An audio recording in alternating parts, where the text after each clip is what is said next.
এটা 2022 সালের 15 আগস্ট জাতীয় শোক দিবসের একটি চিত্র।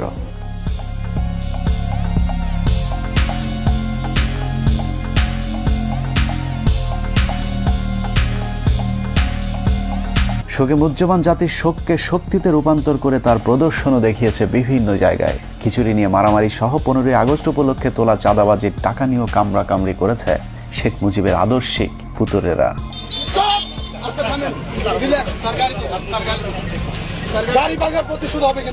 গরু আর কি দেয় অনেকেই দেখছে। এই যে আমার এই দেখেন জামা জামা ছেড়ছে এবং এখানে একটা বাড়ি করছে, যা মনে করেন দেখানোর মতো না। মানে এরকম ঘটনা সারা বিশ্বে বাংলাদেশের আওয়ামী লীগ দল ক্ষমতায় থাকতে। ক্রিকেট ম্যাচ হয়েছে না কালকে বরগুনায়,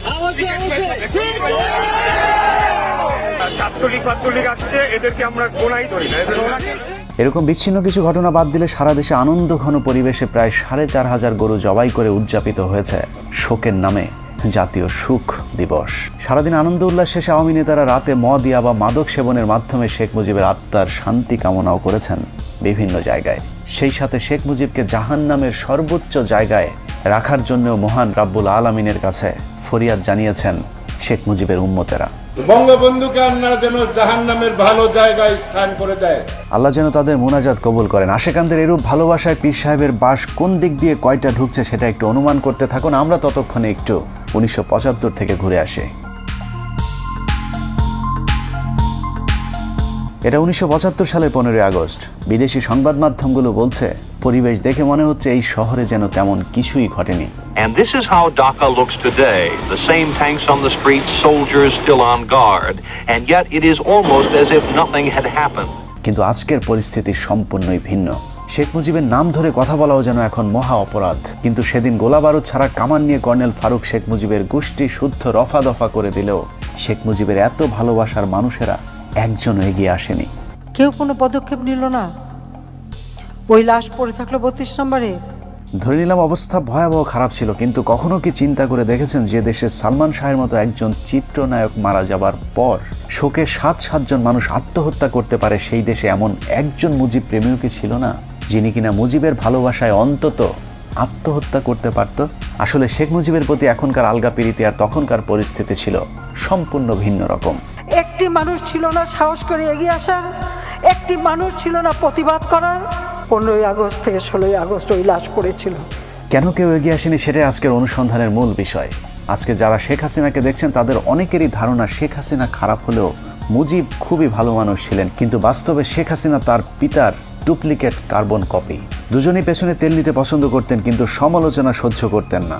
এই যে নতুন সিস্টেমে যাচ্ছি আমি। হাসিনার মতো শেখ মুজিবুর দুর্নীতিবাজ, তেলবাজার, চোর বাটপার নেতাদের কাছে রেখে যোগ্যতা সম্পন্ন সৎ মানুষগুলোকে সরিয়ে দিয়ে নিজের বিপদ নিজেই ডেকে এনেছিলেন।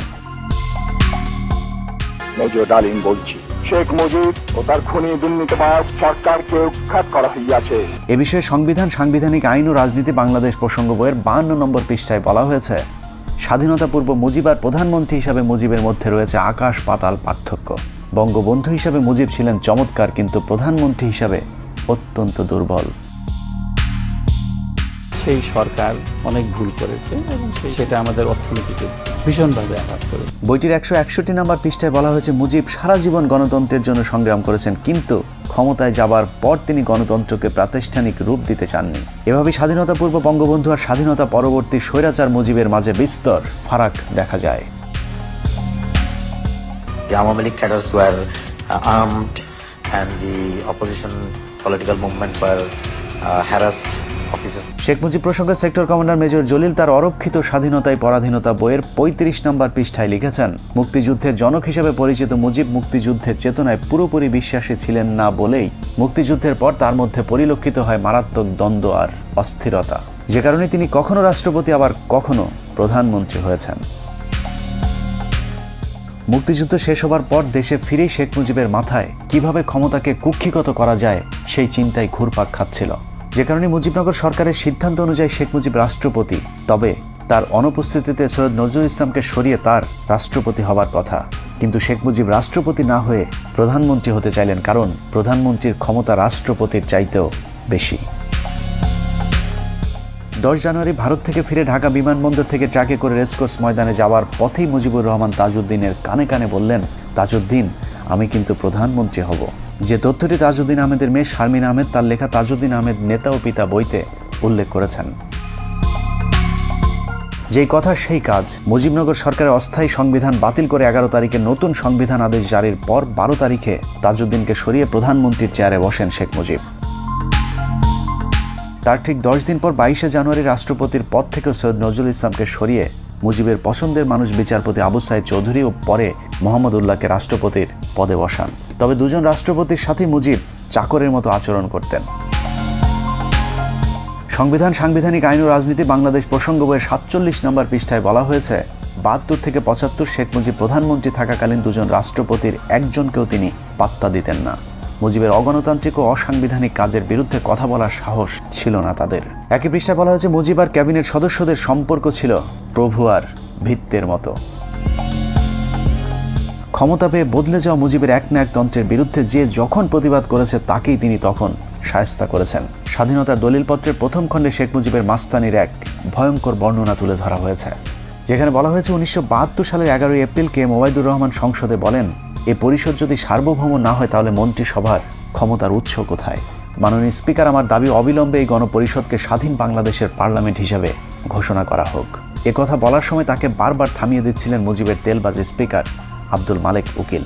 স্পিকার কোনোভাবেই কে ওবায়দুরকে থামাতে না পারলে শেখ মুজিব স্পিকারকে বলেন, মেম্বারদের একটা বিষয়ে হুঁশিয়ার করতে চাই, স্পিকার যখন কথা বলেন তখন আর কারো কোনো কথা বলার অধিকার নাই, বললে তাকে পরিষদ থেকে বের করে দিতে পারেন।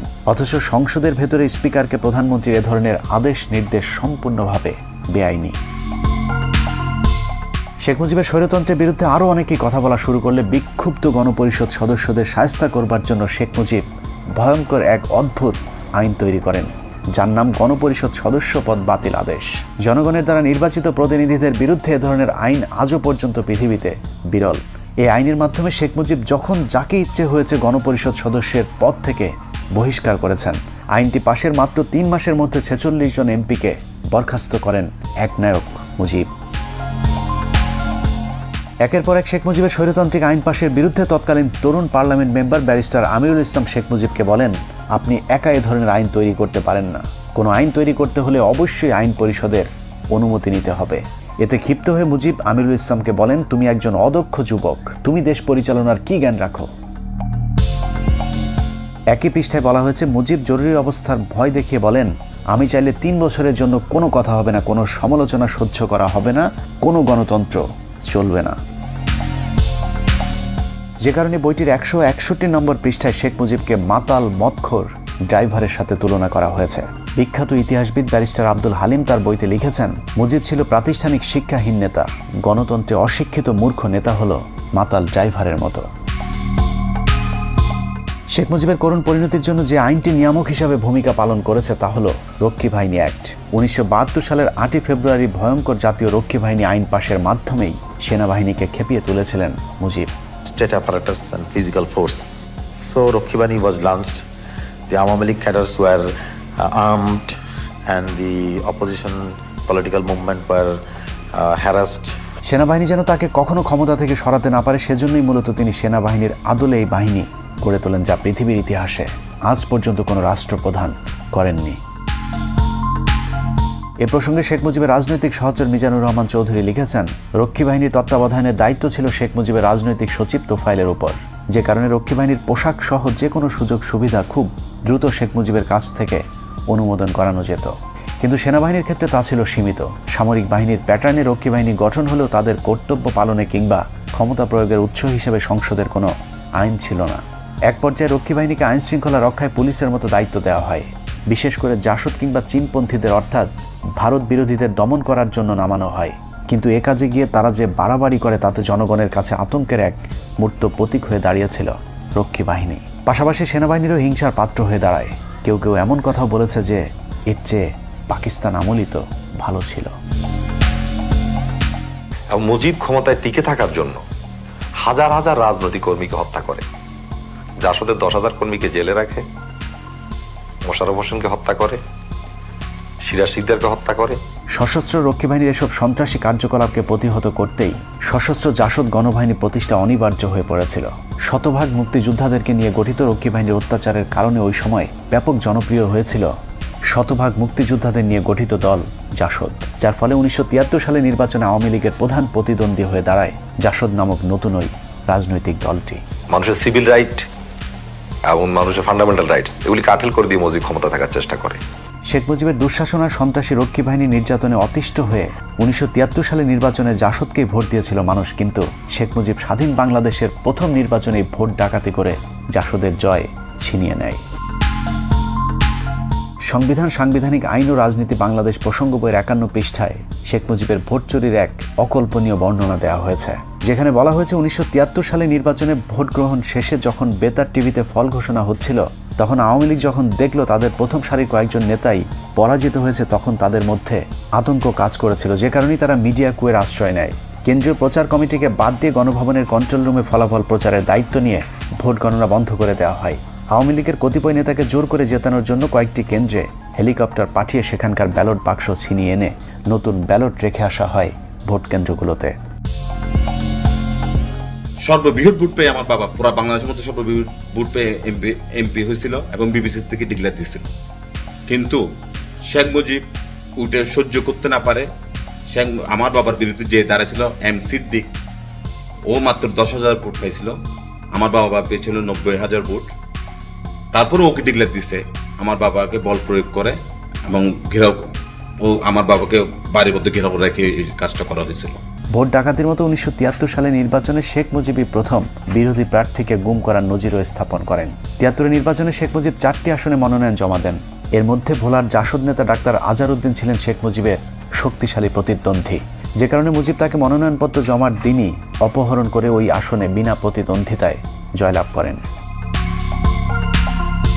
ওই সময় গণকণ্ঠ পত্রিকাটি ব্যাপক জনপ্রিয় এবং সরকারের সমালোচক ছিল, যে কারণে পত্রিকাটির নির্বাহী সম্পাদক আফতাব উদ্দিনকে জোর করে গাড়িতে তুলে চোখ বেঁধে নিয়ে যায়।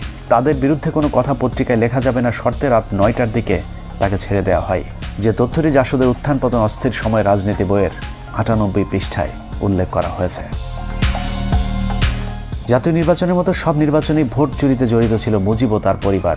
ডাকসু নির্বাচনের জাতীয় সমাজতান্ত্রিক দলের সমর্থিত পরিষদের কাছে মুজিব সমর্থিত পরিষদ পরাজিত হতে পারে এমন খবরে শেখ মুজিবের বখাটে পুত্র শেখ কামাল ডাকসুর ব্যালট বাক্স ছিনতাই করেন। প্রতিপক্ষরা মিছিল নিয়ে বের হলে শেখ কামাল সেখানে অস্ত্র হাতে দাঁড়িয়েছিলেন, যে তথ্যটি বইয়ের 106 নম্বর পাতায় বলা হয়েছে। শেখ কামাল যে রাতে ব্যাংক ডাকাতি করতে গিয়ে গুলিবিদ্ধ হয়েছিল, সেদিনও শেখ মুজিব বলেছিলেন শেখ কামালকে তিনি হাসপাতালে দেখতে যাবেন না, কিন্তু ওই সময়ের পুলিশের আইজিপি তার এক ডায়েরিতে উল্লেখ করেছেন 2 দিন পর শেখ মুজিব তাকে ঠিকই হাসপাতালে দেখতে গিয়েছিলেন। যদিও শেখ হাসিনা ইদানিং ব্যাংক ডাকাতির ঘটনাটিকে ষড়যন্ত্র বলে দাবি করে থাকেন। কামালকে তো ব্যাংক ডাকাতি মানালো, যে মিথ্যা অপপ্রচার কিভাবে দিয়েছিল। শেখ কামালের এসব সন্ত্রাসী কার্যকলাপকে মুজিব কতটা প্রশ্রয় দিতেন তার বর্ণনা দেওয়া হয়েছে বইটির 106 নম্বর পাতায়। বলা হয়েছে ঢাকা বিশ্ববিদ্যালয়ের ইতিহাসে এটি ছিল কলঙ্কজনক একটি দিন। একটি বিশ্ববিদ্যালয়ের ছাত্র সংসদ নির্বাচন সরকার বিরোধী ছাত্র সংগঠন জিতে যাবে, এটা মেনে নেয়ার মতো উদারতাও আওয়ামী লীগ সরকারের ছিল না। ঢাকা বিশ্ববিদ্যালয়ে তখন শেখ মুজিব একজন সমোচা মার্কা উপাচার্য নিয়োগ দিয়েছিলেন, যার নাম অধ্যাপক মুজাফফর আহমদ চৌধুরী।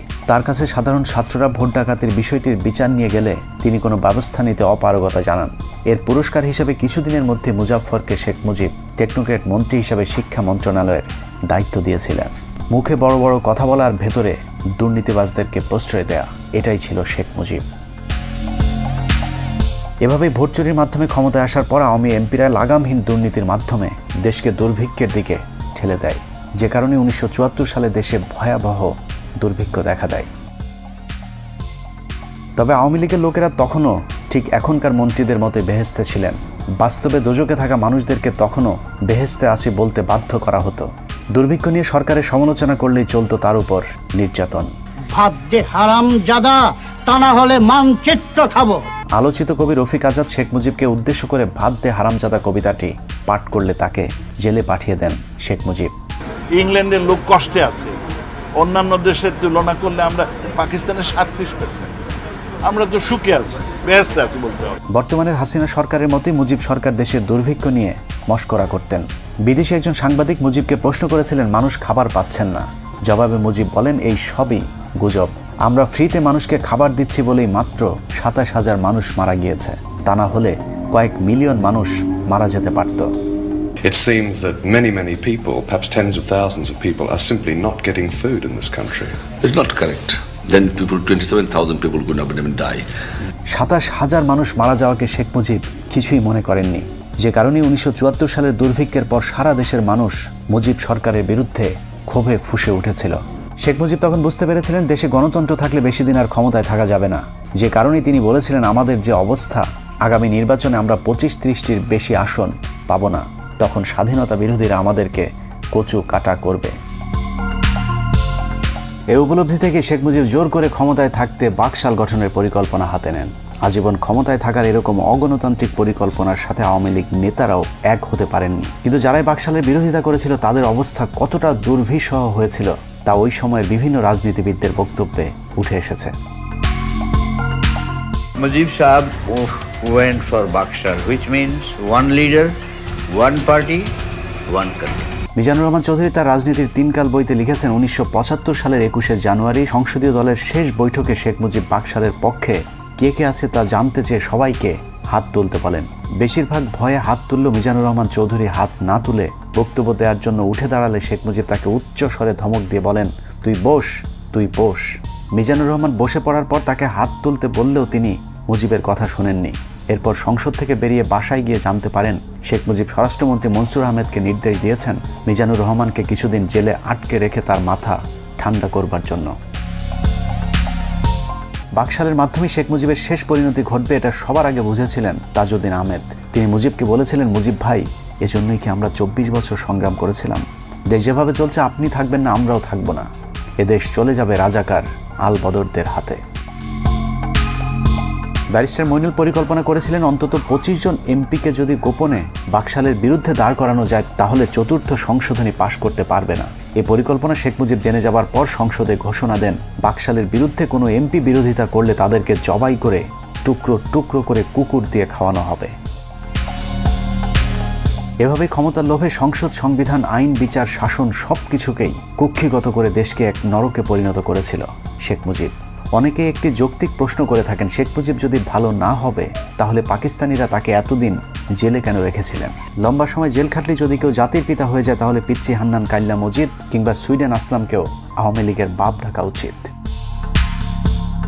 কোনো সন্দেহ নেই শেখ মুজিব একজন সাহসী নেতা ছিলেন, যে কারণে বিরোধী দলে থাকাকালীন পাকিস্তানি সরকারের বিরোধিতা করে বারবার তিনি জেলে গিয়েছেন। তার জন্য মানুষের কাছে ভালোবাসার বঙ্গবন্ধু উপাধিও পেয়েছিলেন। কিন্তু সাহস আর সততা এক জিনিস না। পৃথিবীর যত চোর, বাটপার, বদমাইশ, সন্ত্রাসী আছে তারা সকলেই অবশ্যই সাহসী। শেখ মুজিব সাহস দেখিয়েছিলেন কিন্তু ক্ষমতায় যাবার পর তার সততা দেখাতে পারেননি, যদিও মুখে তিনি সবসময় সততার বুলি আওড়াতেন। তুমি যখন শাসন করবা সোহাগ করতে শেখো, তাদের দুঃখের দিনে পাশে দাঁড়িয়েও। প্রতিটা রাজনীতিবিদ এরকম মধুর মধুর কথা বলেন। অপ্রিয় হলেও সত্য, এদেশে রাজনীতি মানেই নেতাদের লাভজনক ব্যবসা। প্রতিটা রাজনীতিবিদ বিরোধী দলে থাকাকালীন জনগণের অধিকারের কথা বলে, আবার ক্ষমতায় গেলে চুরি করে, ঠিক যেমনটা বিএনপির অনেক নেতা করে দলকে ডুবিয়েছে। এখনো বিএনপির অনেকেই অপেক্ষায় আছেন দল ক্ষমতায় এলে আবারও আল্লাহর নাম নিয়ে চুরি শুরু হবে, কিন্তু এখন তারাই আবার আওয়ামী লীগের চুরির বিরুদ্ধে কথা বলে। এটার নামে রাজনীতি, সাহিত্যের ভাষায় যাকে বলা হয় সুযোগ না পেয়ে ভদ্র। শেখ মুজিবও যতদিন ক্ষমতা না পেয়েছেন ততদিন সৎ ছিলেন, মানুষের অধিকার নিয়ে কথা বলতেন, কিন্তু ক্ষমতা পেয়েই হয়ে যান বেয়াদব, দুর্নীতিবাজ, স্বৈরশাসক। কাউকে সম্মান করতেন না মুজিব, তার চেয়ে বয়সে বড় মানুষদেরকেও তিনি তুই করে ডাকতেন। ক্ষমতা তাকে এতটা অহংকারী করে তুলেছিল যে বিদেশি গণমাধ্যমের সামনেই কলকিতে সুখ টান দিতেন। এভাবেই প্রধানমন্ত্রীর পদটিকে তিনি কলঙ্কিত করেছিলেন।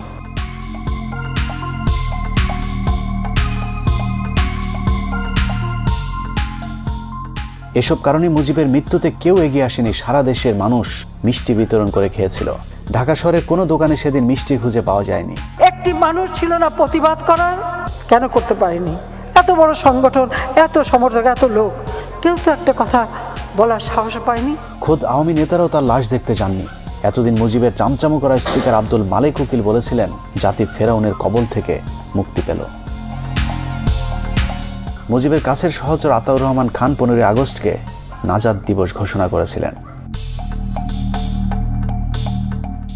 শেখ মুজিবুর রহমানের বিরুদ্ধে যা করছে, তাকে যারা খুন করলো, মাওলা দয়া মাফ করিয়া শেখ মুজিবুরের খুনিদেরকে জান্নাতের বাগান বানাই দাও। 1975 সালে বাঙালি ফেরাউনের হাত থেকে নাজাত পেয়েছিল, আর 2022 সালে নমরুদের মায়ের হাত থেকে নাজাত চায়। আল্লাহ হাফেজ।